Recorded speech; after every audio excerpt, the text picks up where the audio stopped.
headquarters of common sense. Talk Radio.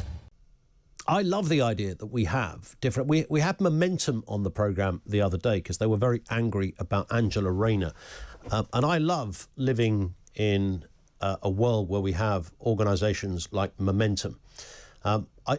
Because it reminds me every day that I live in a democracy.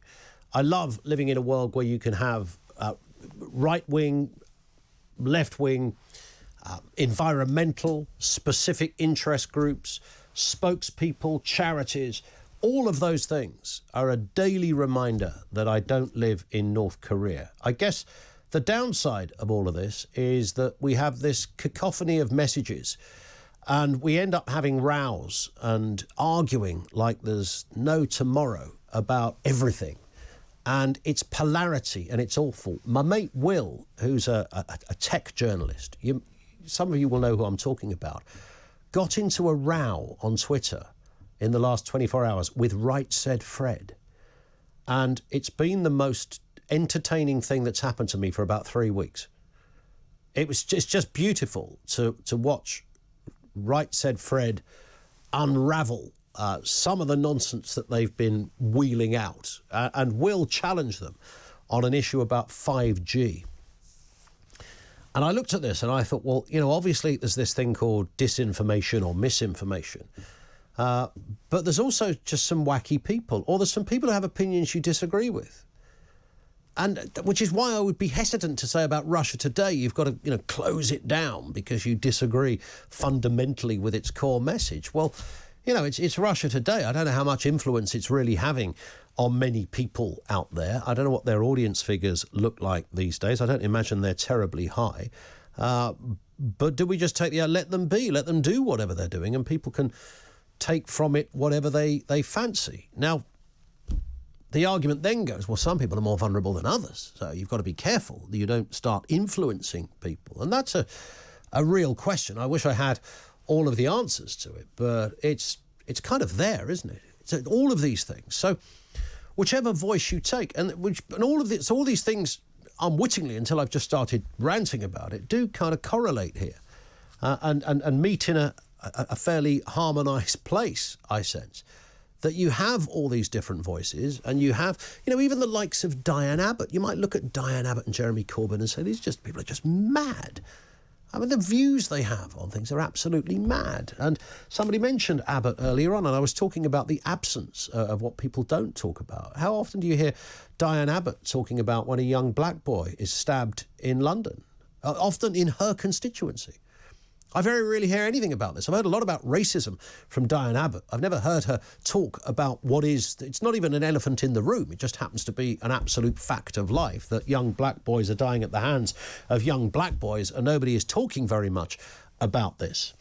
Even our guest, so our last guest, Dr. Ardey, was talking about he wants more black history taught in schools and the relevance and the impact and the dovetailing of modern society and black history, the impact of that. Well, do you know what? I would say, OK, if you could get all history crammed in there, I don't know whether, you know, do you want Muslim history, Jewish history? How much history? Do you want the Scientologists thrown in there for good measure? I don't know who you put in there. All sorts of groups that would be considered, in inverted commas, a minority group. How much of that do you teach? But I would further caveat that point with, when it comes to young people growing up, I think the inclusion of black people or non-white people in our society doesn't require that much of a lesson. If you want to look at the world of football, where over 30% of professional players are non-white, if you want to look at the world of music, where probably over 60% at any Billboard chart on any given week would be non-white, if you want to look at the world of medicine, our own NHS, where over 40% of personnel, particularly clinical personnel, are non-white, I would say there's some pretty obvious optics around us that would leave you under no illusion that society looks very different today than it looked in 1960, 1970 or 1980. And I fear, and it comes back to our old friend Twitter, who becomes the arbiter and the ruler, the Caesarean thumbs up or down of debate, the ultimate editor of our lives. This is Black Mirror stuff. We're talking about it. I hear mates going bonkers about racism taking place and police brutality. And then I realised that most of their anger is coming from a couple of half-witted racists on Twitter, as distinct from what's really going on. And the Black Lives Matter thing, where people say, well, you can't, differentiate between the phrase and the group. Well, you can. In fact, it should be legally obliged, if you're a teacher, to make the distinction between do Black Lives Matter, when obviously everybody will, well, yeah, of course they do. Black Lives Matter, who happens to be a Marxist organisation as well that wants to defund the police, overturn capitalism and have people living in very different ways.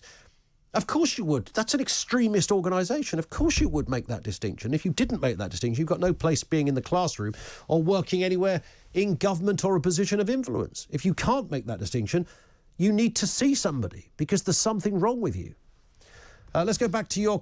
Good talk. Hot talk. Bold talk. Talk radio. Listen on your smart speaker. Watch it live on your smart TV. The world headquarters of common sense. Talk Radio.